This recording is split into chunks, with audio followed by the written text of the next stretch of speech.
नमस्ते गुरुजी। जय गुरुजी महाराज।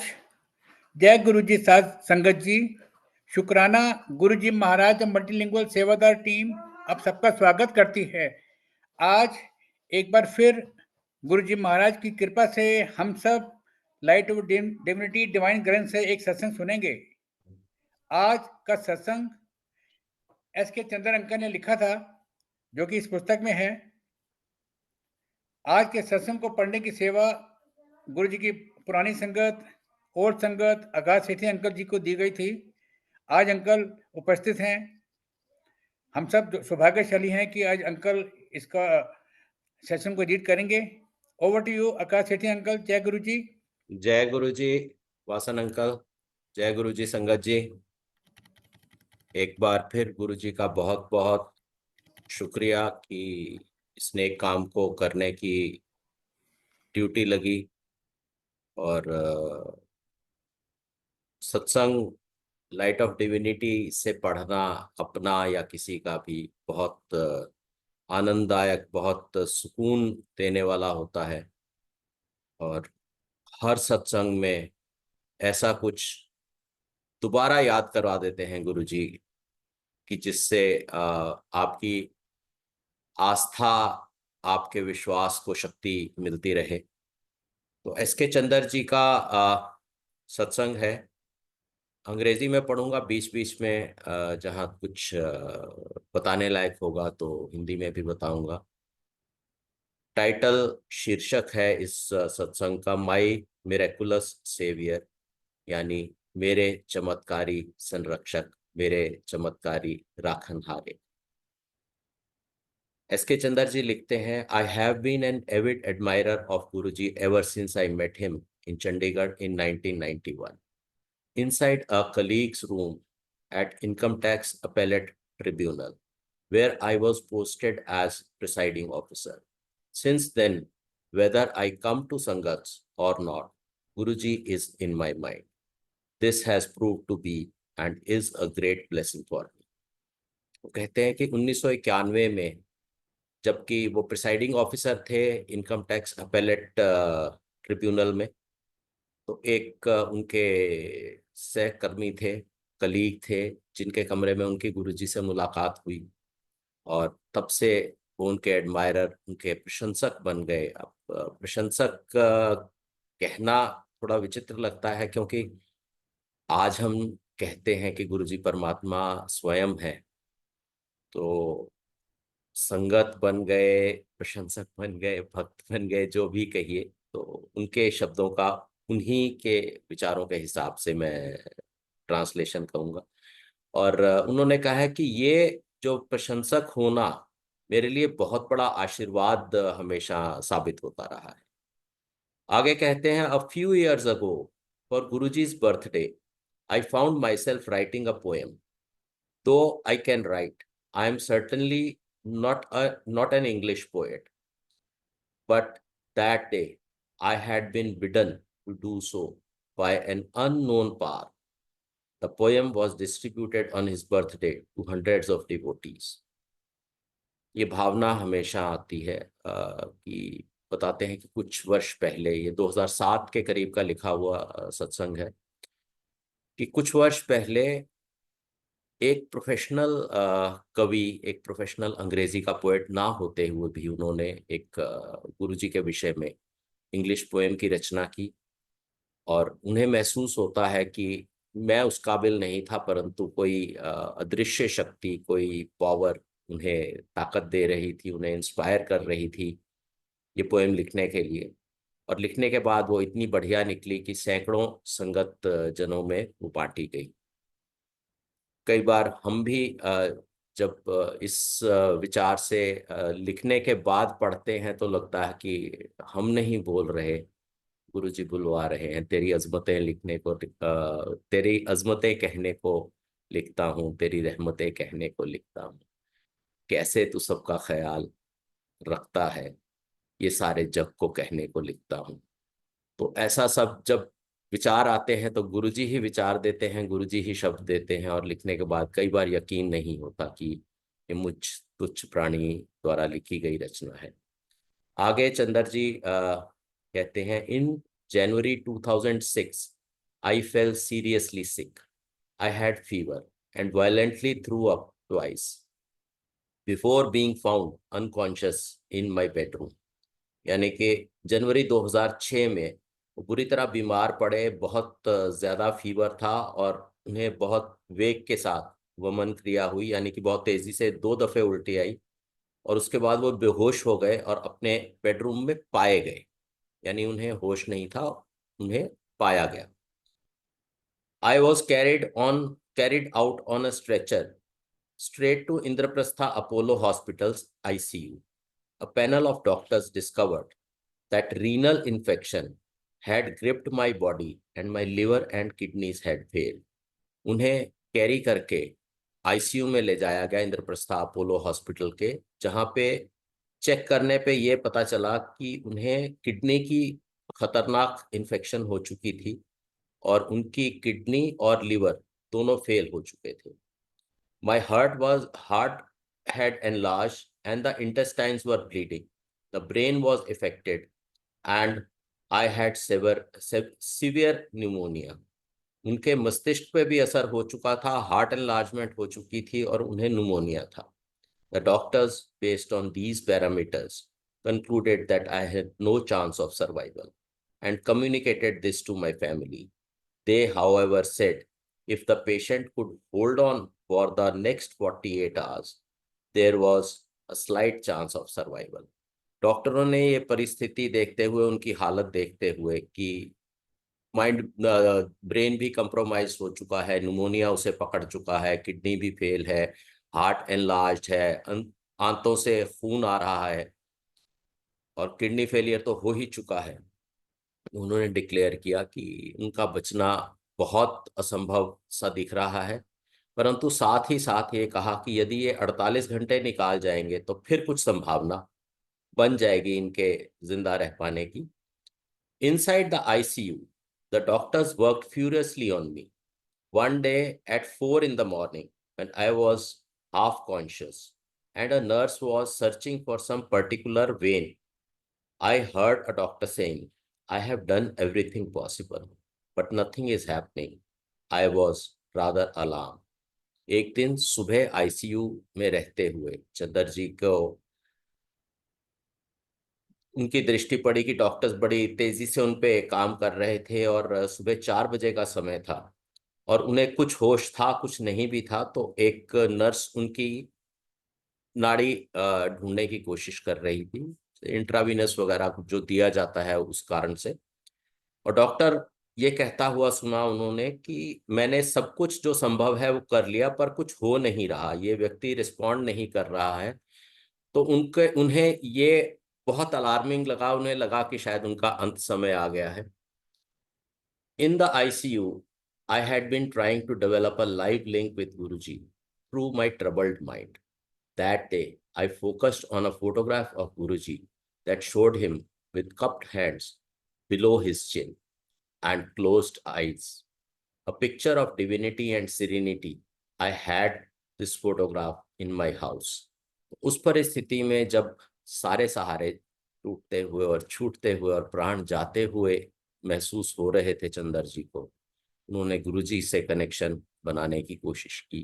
ये देखिए कि इसमें सबसे खूबसूरत बात यह है कि हम स्वस्थ होते हुए, सही हाल में होते हुए, समय होते हुए कई दफे चूक जाते हैं गुरुजी से डायरेक्ट कनेक्शन। उस व्यक्ति की सोचिए कि जिसके प्राण जाने को है, दिमाग एकदम टोटली कंफ्यूज्ड है, शरीर एकदम जवाब दे चुका है, वो व्यक्ति गुरुजी के स्वरूप का जो कि उसके घर में था, जिसमें गुरुजी ने अपने गालों और ठुड्डी पे हाथ रखे हुए हैं और उनकी आंखें क्लोज्ड हैं, जिसे वो कहते हैं कि वो दिव्यता की मूर्ति है, वो अध्यात्म की मूर्ति है, वो स्पिरिचुअलिटी सिरिनिटी की मूर्ति है। उस पे ध्यान लगाया, वो ध्यान लगाने की कोशिश की तो आगे क्या हुआ बताता हूँ। I had this photograph in my house. As soon as this picture flashed through my mind, I felt immediate relief, both in body and mind, and the recovery process started. Thereafter, I was discharged after doctors took me through their life supporting exercises. कहते हैं जैसे ही वो connection, वो link स्थापित हुआ मेरे हृदय में, मेरे मस्तिष्क में, मेरे ख्यालों में, गुरु जी का वो अक्स आया और मैंने उससे प्रार्थना की, उसी दम मेरे रिकवरी का प्रोसेस, मेरे ठीक होने का प्रोसेस शुरू हो गया। शरीर भी हील होता गया और दिमाग भी हील होता गया। तो कितनी खूबसूरत फीलिंग रही होगी कि आप कनेक्ट होते हैं और कनेक्ट होते ही गुरुजी जानते हैं कि आपकी ज़रूरत जो है जिंदा रह पाने की कितनी अर्जेंट है, और गुरुजी से ज़्यादा तो खैर कोई जानता नहीं है। तो वो आपने कनेक्शन स्थापित किया और कनेक्शन स्थापित होते ही आपका उपचार होना शुरू हो गया।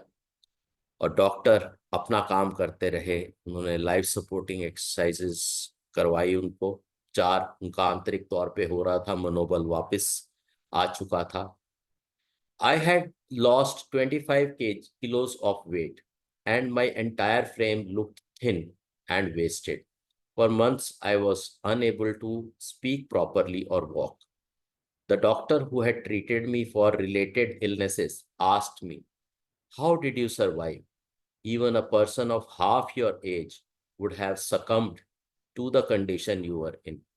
डॉक्टर भी हैरान रह गए। वो उनसे पूछ रहे थे जो इलाज करने वाले डॉक्टर थे कि भाई तुम ऐसी परिस्थिति से बच कैसे गए, तुम सरवाइव कैसे कर गए।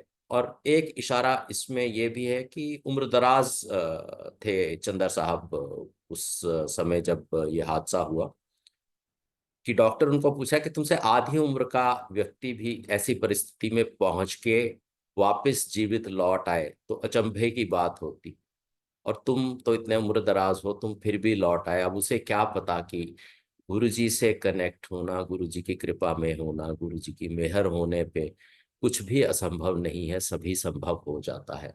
और इस बीच पूरे ट्रीटमेंट के दौरान 25 किलो वजन कम हो गया चंदर जी का, और वो मुश्किल से चल पाते थे। The doctor did not know that my miraculous savior, Guruji Maharaj, was controlling things from Empire Estate. जय गुरु जी। डॉक्टर को क्या बताऊं मैं कि एम्पायर स्टेट एस्टेट में बैठे हुए मेरे राखनहारे, मेरे पालनहारे, मेरे रक्षाकर्ता, मेरे गुरुजी मुझे बचा रहे थे, वो क्या समझेगा। जय गुरु जी। तो एक बहुत मुख्तसर, बहुत छोटा सा लेकिन बहुत प्रेरणादायक सत्संग लाइट ऑफ डिविनिटी से मैंने पढ़ा, और कुछ इससे अपने जीवन के भी इंसिडेंट, अपने जीवन का में जहाँ गुरु जी की मेहर से प्राण रक्षा हुई याद आते हैं मुझे। 22 फरवरी 2013 को मैं एक जगह गेट टुगेदर में था, हमारे स्कूल के एलुमनाई का गेट टुगेदर था। अचानक से सीने में और अपर स्टमक में दर्द उठा। मेरे साथ लोग थे, हम लोग नाच रहे थे, और एक उनमें से व्यक्ति मेरे साथ तीसरी से 12वीं क्लास तक पढ़े डॉक्टर साहब थे। उन्होंने ये हाल देखा तो उन्हें डाउट हुआ कि शायद कुछ हार्ट की प्रॉब्लम हो सकती है। तो उन्होंने मुझसे पूछा कि तुम्हें कोई हार्ट की प्रॉब्लम है। तो चूंकि मेरी कोई हिस्ट्री नहीं थी और मुझे कुछ पता नहीं था कि मेरे हार्ट के साथ क्या हो रहा है, धीरे धीरे होता है और हमें पता नहीं चलता। और इस पे एक विचार आता है कि बार बार मन में ये ख्याल आता है कि हम अपना ख्याल उतना नहीं रख पाते जितना गुरु जी तू रखता मेरे दाता है। यूं ही थोड़े कहते हैं कि तू ही सर्व ज्ञाता है, तू ही परमात्मा है, तू ही विधाता है। तो उस समय उसने मुझे पूछा और मेरे पास जवाब नहीं था। जवाब यूं नहीं था कि मुझे मालूम ही नहीं था कि मेरे अंदर वो बीमारी पल रही थी, क्योंकि लाइफस्टाइल काफ़ी ख़राब था। बहुत ऑफिस के 14 घंटे 16 घंटे की नौकरी हो रही थी उससे पहले 1.5 2 साल से, and it was taking its toll. वो अपना नुकसान जो करना था कर रही थी। तो मैंने कहा हो सकता है गैस्ट्रिक की प्रॉब्लम हो, कुछ हो, तो आप मुझे 5 मिनट दीजिए। तो जैसे चंदर जी ने लिखा है, मैं बेहोश तो खैर नहीं हुआ बट बहुत वेग के साथ बहुत स्पीड के साथ मुझे भी वॉमिटिंग हुई और 5 मिनट बाद डॉक्टर साहब ने कहा कि अब इंतज़ार करने का कोई फ़ायदा नहीं। वो फ़ोन कर चुके थे अपने हॉस्पिटल में हार्ट स्पेशलिस्ट को, कार्डियोलॉजिस्ट को। तो उन्होंने कहा कि अब हमें चलना चाहिए, क्योंकि ऐसे में कहा जाता है कि पहला 1 घंटा गोल्डन आवर होता है, उसमें आपको अगर मेडिकल अटेंशन, मेडिकल प्रोसीजर मिल जाए तो आपका जीवन बचने की संभावना बढ़ जाती है। तो हम चले गए। जाने के बाद में अभी कार्डियोलॉजिस्ट के आने में कुछ विलम्ब था, तो जो टेक्नीशियंस थे उन्होंने मेरा टेस्ट किया, एंजियोग्राफी की, और आपस में बात कर रहे थे कि ये तो एमआई का केस लगता है। एमआई कहते हैं मायोकार्डियल इन्फार्क्शन को, जो कि आम भाषा में हार्ट अटैक कहा जाता है और मेडिकल लैंग्वेज में मायोकार्डियल इन्फार्क्शन कहते हैं। तो ये सुन के अब किसी को ये भी ना पता हो कि उसको हार्ट प्रॉब्लम है, उसके अंदर क्या दिक्कत हो रही है, और उसे पता चले हार्ट अटैक आ गया है, तो हार्ट अटैक का तो नाम ही खतरनाक है। तो दिमाग में सैकड़ों ख्याल घूम गए, और उन ख्यालों में एक ख्याल ये था कि शायद अब इस दुनिया से जाना है। और गीता में, मद् भागवत गीता में जपजी साहब में कहा गया है कि जो जिसका ध्यान करता है, जिसको ध्याता है, जिसका पूजा अर्चन करता है, मृत्युपरांत उसे प्राप्त होता है। तो ध्यान लगाया और गुरुजी से सवाल डाला कि गुरुजी क्या आज मुलाकात हो रही है। और सवाल पूछते ही जवाब आया कि अपनी औकात विच रहो, जिथे हो उथे ही रहो, जो कर रहे हो वही करते रहो, कोई मुलाकात नहीं हो रही। वही कड़कती हुई आवाज, वही डांटने का स्टाइल जो आमने सामने मिलने पे गुरुजी जैसे कहा करते थे। इतने में पत्नी आके पूछ रही थी कि इंडेमनिटी बॉन्ड, जो कि एक लीगल रिक्वायरमेंट है, डॉक्टर साइन कराते हैं प्रोसीजर से पहले। इसलिए करवाते हैं कि अगर प्रोसीजर के दौरान कुछ हो जाए व्यक्ति को, तो चूंकि ये प्रोफेशनल काम है, इसमें कोई इंटेंशन या कोई लीगल एक्शन ना लिया जाए कि भाई हम आपको एक तरीके की आज़ादी देते हैं मेडिकल प्रोसीजर करने के लिए, अपनी प्रोफेशनल कुशलता के हिसाब से ये कीजिए। तो उसने कहा कि क्या मैं साइन कर दूं, और मेरा अकस्मात यही जवाब निकला मुंह से कि आप साइन कर दीजिए, क्योंकि मुझे मेरे मालिक ने, मुझे मेरे परमात्मा ने कह दिया है कि ये डॉक्टर्स कुछ भी करें, किसी भी प्रकार प्रोसीजर करें, आप कहीं नहीं जा रहे, आपको कुछ नहीं हो रहा। तो गुरुजी जो ऐसे इमीडिएट, एकदम अर्जेंट, जो परिस्थितियों में आप से कनेक्ट होते ही जिस तरीके से जवाब देते हैं, और हम फुर्सत में कैसे उन्हें याद करना, उनके ख्याल को मन में लाना, उनका स्मरण करना, उनका नाम लेना भूल जाते हैं, ये बताता है कि हम कितने खुदगर्ज हैं। इंसान की नेचर है खुदगर्ज होने की। थोड़ा थोड़ा इस नेचर को बदलते रहेंगे, गुरु जी से कनेक्ट होते रहेंगे। सुख में सुमिरन सब, दुख में सुमिरन सब करे, सुख में करे ना कोई, जो सुख में सुमिरन करे तो दुख काहे को होए। यानी लोग ऐसा कह गए, लेकिन प्रैक्टिस में कितना मुश्किल है।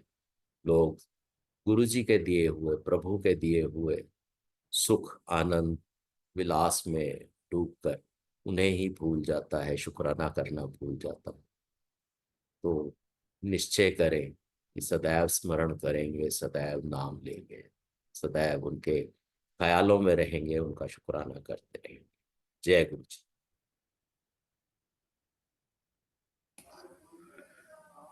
जय गुरु जी। आकाश सेठी अंकल। अंकल, बहुत ही डिवाइन ब्लिसफुल रीडिंग सेशन रहा है। आपने बहुत अच्छे तरीके से समझाया गुरु संगत को।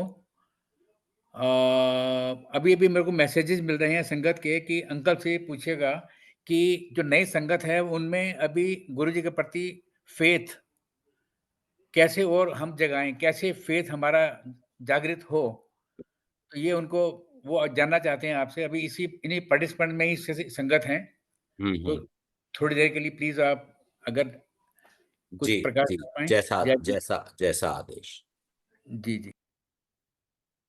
गुरुजी का वचन है कि सत्संग करने वाले का भी कल्याण और सुनने वाले का भी कल्याण, और सत्संग में रम जाने वाले का सर्वाधिक कल्याण। अभी कुछ दिन पहले का एक वाकया आपको बताता हूँ। जिस दिन मुझे बेहद ग्लानि हुई, गुरुजी ने मुझे एक विचित्र से तरीके से एक सीख दी, और मैं किसी स्थान पे सत्संग में गया, और वहीं पे मैं 2-3 महीने पहले भी गया था, और मैंने देखा कि ज्यादातर जो सत्संग में संगत बैठी है वो पिछली दफे भी थी। और मेरे मन में ये विचार आया कि कहीं आज दोबारा सत्संग करने को आदेश ना दे दिया जाए, क्योंकि अभी कुछ ही महीने पहले तो इन्हीं संगत जनों को मैंने सत्संग सुनाया है अपने जीवन का। तो ऐसा विचार आता रहा, और सडनली किसी और का सत्संग करने का अनाउंसमेंट हुआ। उन्होंने सत्संग किया, और सत्संग करते करते उन्होंने जो मेन एक इंसिडेंट बताया, वो इंसिडेंट ये था कि उन्हें एंजियोग्राफी की गई। आर्मी के बहुत बड़े ऑफिसर हैं वो। तो एंजियोग्राफी की गई, और उन्होंने हॉस्पिटल में एडमिशन ले लिया। अब एडमिशन लेने के बाद में उनके मन में ये विचार आया कि कैसे होगा, ठीक होगा नहीं होगा, बचेंगे नहीं बचेंगे, ये सब विचार मन में आते रहे। कहते हैं कि मैंने light of divinity of and on पढ़ी तो थी, लेकिन उस दिन मैंने उठा के एट रैंडम शुरू का पहला जो सत्संग है उसे खोल के पढ़ना शुरू कर दिया। तो उसमें एक प्रकरण लिखा गया था कि एक व्यक्ति को बता दिया गया कि उसका बाईपास हो गया, और बाईपास होने से पहले वो गुरुजी के पास गया, और गुरुजी ने कहा कि भाई मेरा बाईपास होना है, आप आशीर्वाद दीजिए कि अच्छे से हो जाए।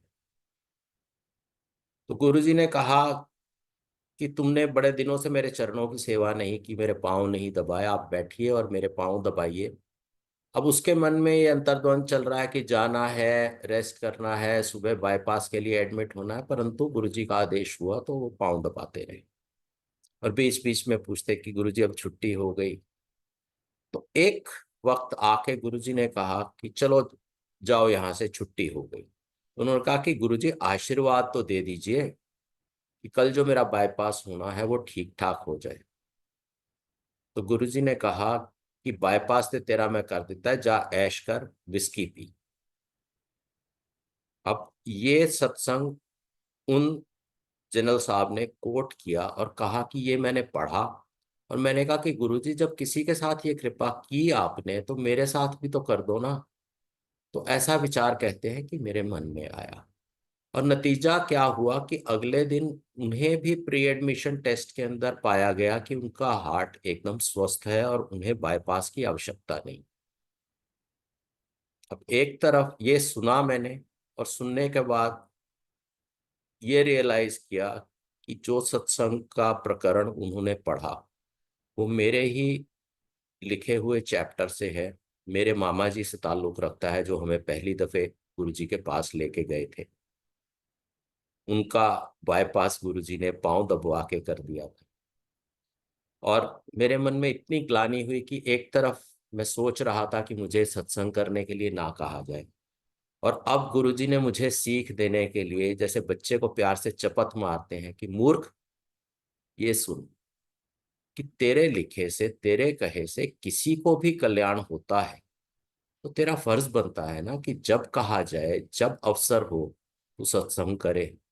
क्योंकि तेरे सत्संग में मैं किसका कल्याण कर रहा हूं तू नहीं जानता, वो मैं जानता। तो ऐसे गुरुजी का स्मरण ना करना, ऐसे गुरुजी से वन टू वन कनेक्ट नहीं होना। आप मेरी बात पे विश्वास मत कीजिए, किसी की बात पे विश्वास मत कीजिए, खास तौर पे उन लोगों की जो वहम डालते हैं, जो ये कहते हैं आप अमृत वेला करो, आप लाना व्रत रखो, आपको घर में सत्संग कराना है, आपको ये सब जो प्रथाएं बताते हैं, रीति रिवाज बताते हैं और चीजें करते हैं, इनसे दूर रहिए। गुरु जी की भक्ति का एक ही आधार है, अहम और वहम। इनसे दूर रहो।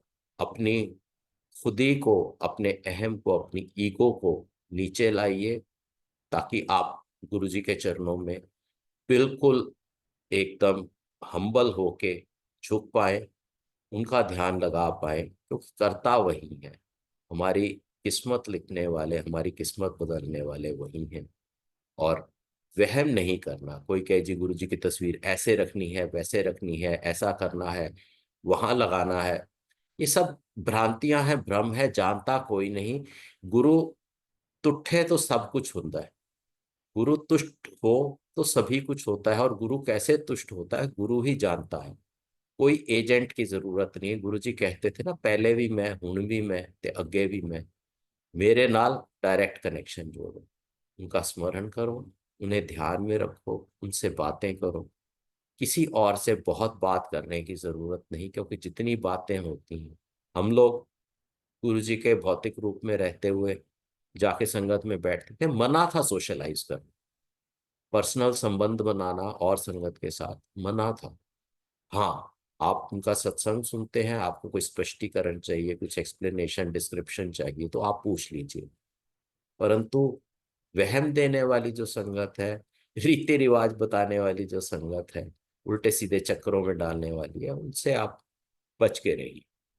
और गुरु जी से डायरेक्ट कनेक्शन कीजिए, उनका ध्यान कीजिए, उनकी पूजा पूजा कीजिए जिस प्रकार से आपको करनी आती है। क्योंकि गुरु जी ये भी नहीं कहते कि किसी दूसरे देवी देवता की, महापुरुष की आप आराधना ना करें। कई लोगों ने मेरे सामने पूछा कि गुरुजी हम तो साईं बाबा को मानते हैं, आप बुरा तो नहीं मानो। तो गुरुजी का एक ही वाक्य था, ਉਹ कमलिया जोत ते इक्को ही हैगी है, मंदिर और जिन्नू मंदे हो चंगी तरह मनो। सब शब्दों के साथ इतने सवालों का जवाब गुरुजी दे गए कि उनको याद करने में, उनकी आराधना करने में, उनका स्मरण करने में ही मानव की भलाई है। और कुछ भी रीति रिवाज और भ्रांतियां, रिचुअल्स, कोई जरूरत नहीं। जय गुरु जी।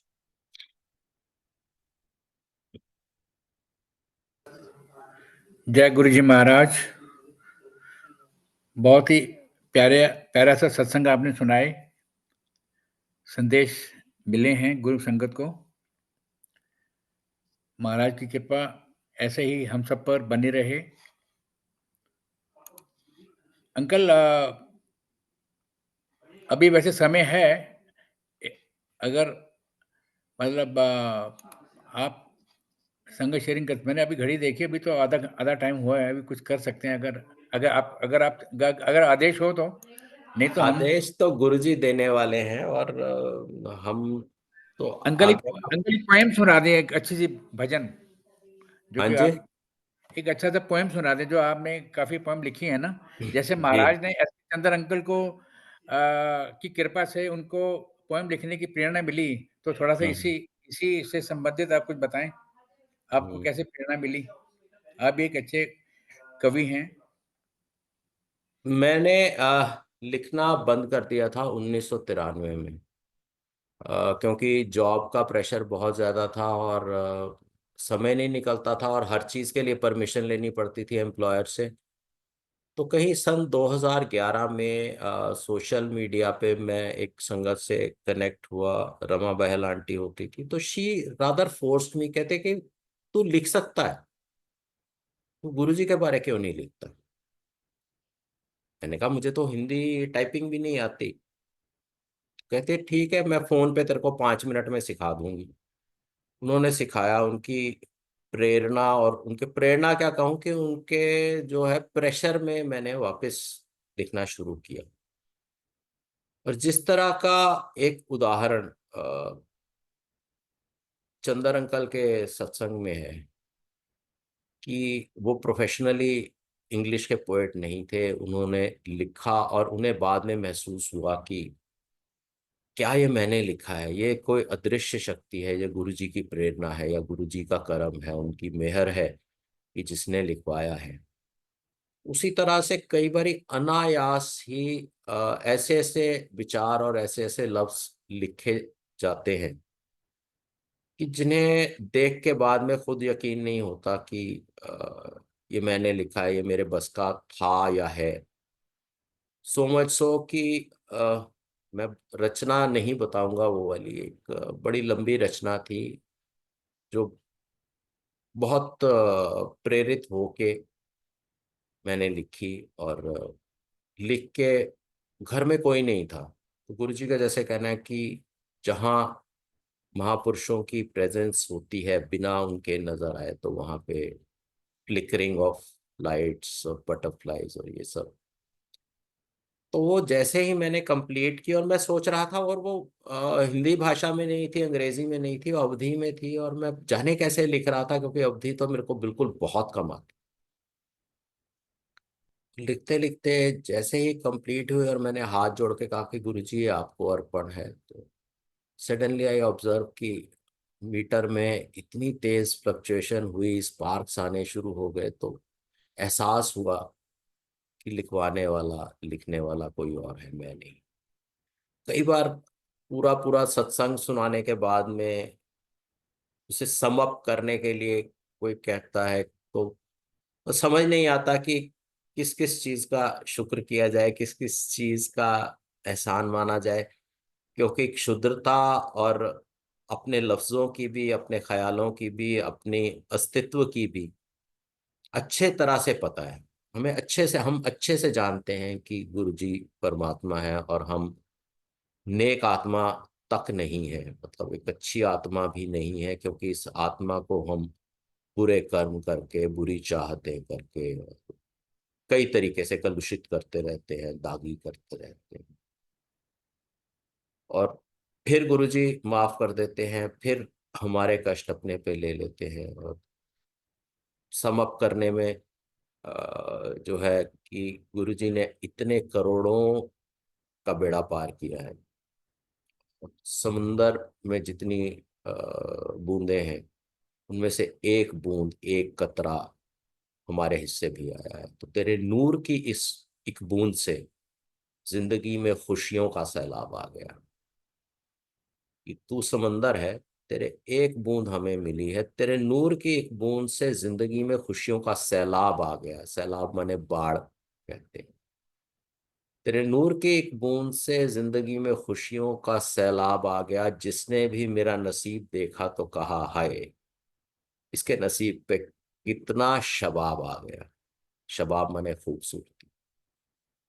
जब भी मैंने कोई तमन्ना की और इस पशोपेश में रहा, पशोपेश मतलब दुविधा, जब भी मैंने कोई तमन्ना की और इस पशोपेश में रहा कि तुझसे उसके लिए दुआ करूं या ना करूं, करूं या ना करूं, क्योंकि डुअलिटी यूं भी है कि क्या मैं डिजर्व करता हूं, क्या मुझे मांगना चाहिए, और दूसरी तरफ गुरु जी का वचन है कि मांगो मत मानो।